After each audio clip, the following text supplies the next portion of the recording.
Chicagoland SportsZone Saturday starts now. Well, a Sioux Valley senior overcomes 5 different surgeries to become a force on the court. Kyle Watson has turned into a key player for the USD women, and the SDSU men are out to an incredible start in conference play. Welcome to SportsZone Saturday. I'm Sean Bauer alongside Grant Sweeter. Throughout the course of a life, everyone comes across some sort of adversity. For Sioux Valley's Hayden Ruesink, his biggest challenge came during his youth. And as Kellenland's Tanner Castora explains, his experiences shaped him into the young man he's become today.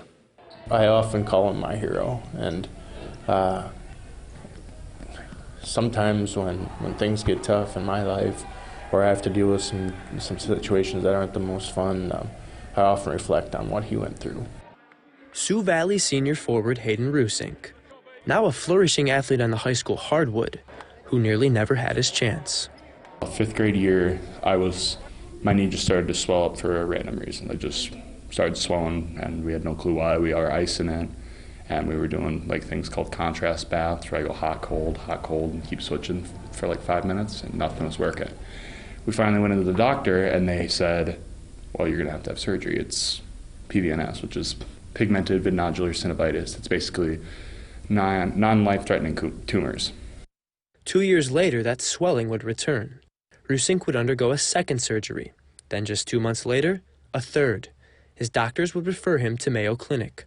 If those surgeries in Mayo would not have success, they told him it was to a point where it would need to be amputated. It was the point in time where I didn't even want to be alive. It felt like something like why God? Why me? Why did I have to do this? Why did I have to go through this? But that mindset would change. So I learned at a very young age that I had to grow up and just realize like there's going to be tough battles, but it's your attitude that matters. Although 24 months of oral chemotherapy would follow, his next 2 surgeries would work. And 3 years later, during this past season as a junior, Ruesink would be named to the Class A All-State Tournament team. The time and effort that he had to put into that along the way with rehabbing and doing things that was asked of him by doctors and his family makes it that much more of a thrill to see the success story. He's got great friends, and I'm sure he's got best friends, Hayden does, but his brothers are really close to him. And they don't always act like it. You know how brothers are sometimes. They're poking and prodding and goofing around, but truly they're really close to each other. And I think this whole thing that Hayden went through brought them closer even more. Don't give up hope. Trust in the Lord and trust in His plan.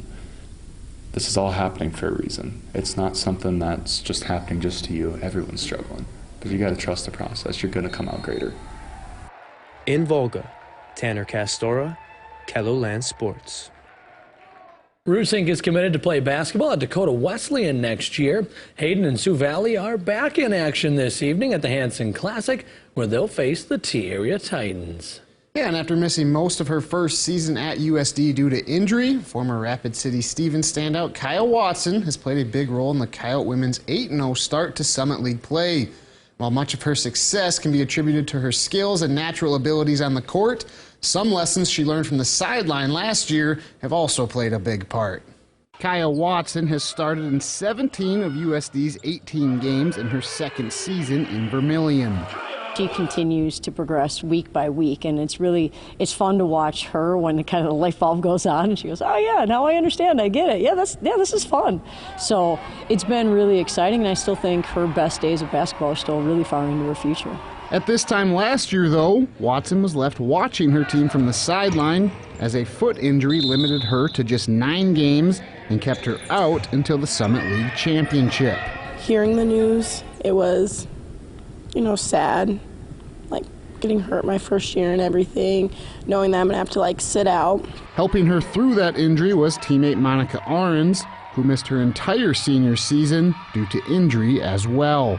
I always saw the positives and everything, and I think she did a good job of helping me through that because, it was hard. And she was always someone that I could talk to, so Though she was out injured, she still improved as a player. She was standing on the sideline, she was watching, she started coaching. She actually became more vocal while she was out than really she was prior to that time. And I think that understanding has really helped her in this now her true first year and full first year. And her growth as a player has been a big reason for USD's success so far. Knowing that all my teammates and my coaches have the confidence in me to, score the ball, that brings a lot of confidence for myself. Watson ranks in the top 5 in just about every major statistic for USD this season. She and the Coyotes are back in action this afternoon against Summit League newcomer St. Thomas. For the first time in team history, the SDSU men's basketball team started a perfect 6-0 in Summit League conference play. However, the Jackrabbits are keeping their focus on playing their best ball in March. SDSU has started 5-1 in conference play 5 times over the last 10 seasons. But for the first time, the Jacks are 6-0 in the Summit League. That success can be connected to the team's ability to expand their depth and scoring this season. The maturation of Matt Mims, Luke Apple, Charlie Easley, and Zeke Mayo has led to major contributions on the court. Those guys have had experience other than Zeke, so they've been able to have opportunities, and they know that there's we have a lot of good players, and that minutes are you got to earn them. Being able to accept your role, and when your number's called, to be able to produce, I think those guys have been terrific. SDSU sophomore Baylor Shireman has emerged as an all-around weapon for the Jacks. He is second on the team for points per game, while leading the team in rebounds, steals, and assists. Offensively, you see it a lot. You see him score from the perimeter. You see him score at the basket. You see him post up. You see him be a point guard. You see him be a 4-man. So you see that, and you see him pass. You see him do. So you see that in the stat sheet. You see that in the during the game, because a lot of people like offense, and I respect that. So do I. But defensively, he'll guard anybody on the floor. Shireman isn't the only Jackrabbit to take a big step forward this season. Junior forward Luke Apple is scoring nearly 9 points per game while collecting the second most blocks and third most assists. Similar to Baylor, just a lot of credit goes to him. We talked about the improvements that he needed to make, and he took them to heart and really has improved in those areas. I think he's done a terrific job with his body and changing his body. Moves a lot better, I think, defensively. He's able to guard on the perimeter a little bit better and guards the ball screen a little bit better. A focal point for the Jackrabbits this season was improving their team defense. This continues to be a work in progress, though SDSU believes they're headed in the right direction. I think we've made improvements, but there's always room for improvement, and we want to be playing our best defense towards the end, towards the Summer League tournament, so we just got to keep improving and just focus every night on our matchups, and if we do that, we'll be in a good spot. Just keeping that edge for 40 minutes, and it doesn't matter what the score is. We got to make sure we're engaged, we got to make sure we're focused, and making sure we're playing connected championship-level defense for 40. A 6-0 start to Summit League play is a new feat for SDSU, but that doesn't change their focus of playing their best basketball in March. Obviously, we know with that start, it's all about us. I think that's why SDSU has been so successful in the recent past. We make sure each and every day that we make it about us, about what we can continue to get better on, and I think if we continue to do that moving forward, we'll be in a good spot and right where we want to be at the end of the year. In all reality, it is very, very early. And we've had some good wins. There's no doubt about that. And all of them have been good wins. But we can't look at the past. We've got to continue to look forward and continue to take the approach that we're going to get better every single day. SDSU improved to 7-0 in conference play as they rallied past St. Thomas on the road Thursday night. They'll try and get to 8-0 today as they take on Western Illinois in Macomb. After being dormant for 20 years, an ice rink has come back to life in Rapid City. We'll have that story after the break. An old ice rink in Rapid City has been given new life and is once again helping people enjoy the outdoors. The ice rink at Brayburn Park hasn't been filled for almost 20 years, but as Sydney Thorson tells us, with help from Public Works crews, it's ready for skaters once again. For decades, this ice rink was a place for friends and family to come together and shoot the puck around, get some exercise in, or just have fun. It was quiet for 20 years, but now it's back open and busy with skaters. It was actually pretty awesome, and today it's just perfect. Finnan Wheaton and his friends got together for a birthday party. Wheaton says it was a great way to spend his morning.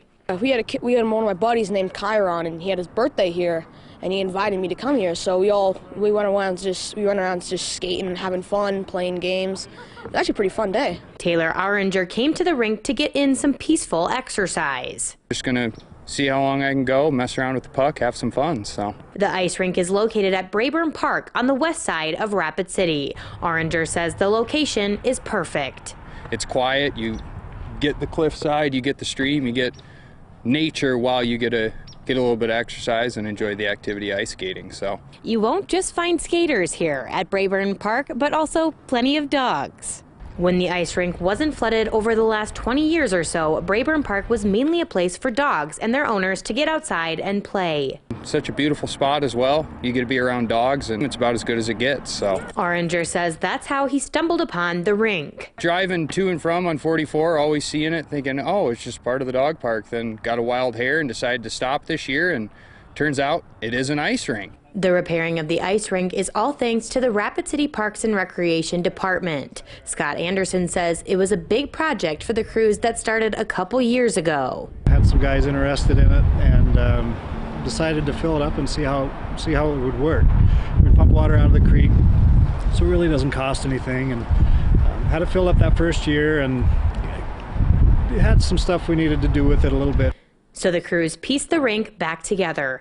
Anderson says he's happy to be a part of the project that means so much to the community. When we were doing some work on it, we did have people come through and say, oh yeah, when I was a kid, you know, we would come by and do some skating. So, you know, over the years, I think it's been a popular spot for people. For my situation, just to happen to stumble upon an ice rink that actually has boards and nets, you know, that's awesome. And then you mix in the history of it, it just makes it even better. Greater place to skate, I guess. So. Now, the Brayburn Park ice rink isn't just a relic of Rapid City's past, but a place where friends and families can skate for many years in the future. Awesome stuff there. Well, the Brayburn Park ice rink was repaired for the first time in 2 decades last January. We've included links to the city's website for the ice rink on KELOLAND.com. Well, a Huset's track champion is lending his voice to a cause in T. More on that story coming up next. A well-known race car driver is helping the T community honor those who have served. KELOLAND's Travis.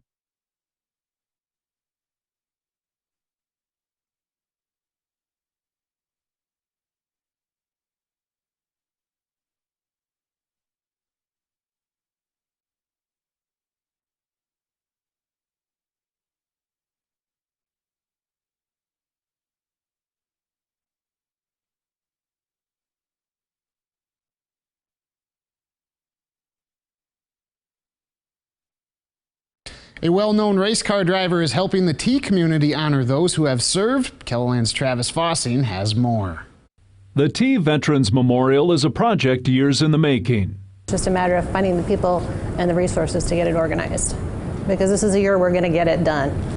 The goal is to raise $150,000. The committee behind the memorial started with 6 people. They now have more than 25 members and have collected $80,000. It's something that they really believe in, and that's why we've been getting more volunteers and more projects that have come up, little events that are planned, you know, as fundraisers. I will be your designated bingo caller. This Sunday's fundraiser at Squealer's Smoke Shack in T will showcase the bingo calling skills of sprint car champion Justin Henderson.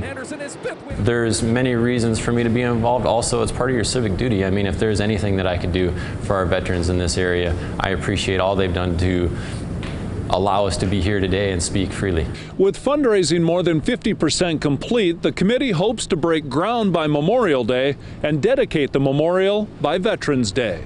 Main and Third is right there at our new sports complex, so that's going to look phenomenal out front. We've got the materials on order. We had to get enough down so we can get them ordered, so we have them here so we can get that done by Veterans Day when we want to have everything dedicated. Meaning there's still time to get involved. In T, Travis Fossing, KELOLAND News. Sunday's fundraiser starts at 2 o'clock at Squealer Smoke Shack in T. Game winners, big slams, and lots of scoring highlights another busy week in local sports. Here's a look at this week's top plays of the week. First honorable mention features some great ball movement by the STSU men's basketball team that led to a two-handed flush by Douglas Wilson.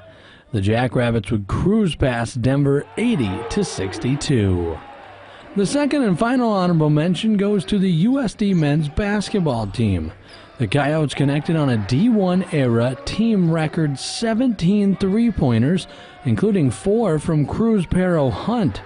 USD would power past Omaha 105-70. The number 5 moment of the week goes to O'Gorman's Molly Abdouche. The sophomore led the Knights to a win as she tallied a career-high 26 points. OG picked up a 78-40 win over Aberdeen Central. The fourth best play of the week features a nice alley-oop from SMSU. Cliff McRae would spot Kenny Byers, who hammered down 2 of his 20 points. Despite the effort, the Mustangs would fall to Northern State. Checking in at number 3 is a thunderous slam over a defender from the same game. Northern State's Jackson MONI slammed home 2 of his 8 points to help lift Northern State past SMSU 69-68. The runner-up play of the week comes from the Summit Arena in Rapid City. Wall trails Faith by 1 when Ava Dinger throws up a half-court heave for the win, and she would connect. The Eagles are now 11-1 on the season thanks to a narrow 33-31 win over Faith. The top play of the week comes from the Gregory versus Platte Geddes contest. The Gorillas tied the game at 53 with seconds to play. Platte Geddes' Jackson Newman would launch a near full-court shot and connect at the buzzer. The Black Panthers earned a 56-53 win over Gregory. That's a look at the KELOLAND.com top 5 plays of the week. If you have a play you'd like to see on KELOLAND, you can tweet to us using the hashtag KELOSports. Wow, 2 buzzer beaters. That's just awesome. Well, anyways, the NFL playoffs continue with the divisional round this weekend as 4 teams will move one step closer to a championship. We'll break down our picks when we return. The first round of the NFL playoffs have come and gone as just 8 teams remain in the fight for the Lombardi Trophy. Sean is our playoff leader as he currently picked all 6 games last week. I sit in second, having gone 5-1, while Tanner sits a game back at 4-2. Yeah, glad to take the early lead. Well, let's turn to this weekend's games. We start with Saturday's first game as the AFC top-seeded Tennessee Titans take on the Cincinnati Bengals. Now, this one's a tough one. You and I both went with the Titans, and Tanner went with the Bengals. Yeah, this is a tough game to choose. I think of all the home teams this weekend, they're the ones that a lot of people are skeptical about. Just can that offense get it done? It sounds like Derrick Henry's probably back. You know, I think that's the big reason I'm leaning that. They get Henry back. They're finally getting healthy at the right time, and I love that Titans defense. Yeah, Derrick Henry should be back. Sounds like he's going to have like a metal plate on his foot. But I also was hearing an NFL analyst talk about he's as healthy as he's going to be rather than playing the last 2 months and banging up. So he should come in fresh. I think the Titans might feel a little disrespected. They are 4-0 against teams currently still in the playoffs, which is pretty impressive. It is. And then they have, obviously, a really good defense. Cincinnati's young and exciting, and I think that's why people are, flocking to them. And Joe Burrow's great. But they're young, and they're going on the road now. That's a different environment than being at home. That's why I ultimately went with Tennessee. Up next, a big one. San Francisco 49ers taking on the Green Bay Packers.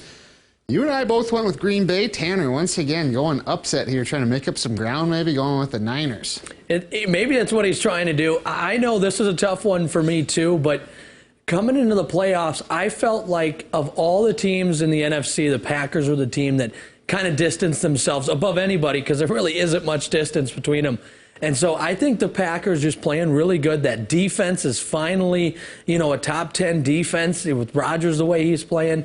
I got to go with the Packers when they're at Lambeau. It's really hard to pick against them, but the way that Niners defense is playing, the way they can get after the quarterback and stuff like that, I see why Tanner went with them.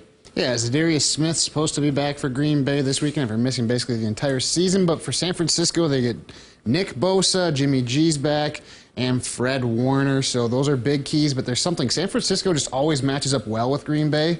Doesn't matter any year you go back to it. And this year, they almost beat them. It required a late-minute Aaron Rodgers rally for a field goal. So I think it's going to be tight. The key is, can San Francisco get ahead so they can use their run game? Yep. If Green Bay gets ahead, all of a sudden that changes that game big time. And that's why I think eventually the Packers will just outlast them. Then we go on to Sunday's games. The Rams taking on the defending champs, Tampa Bay Buccaneers.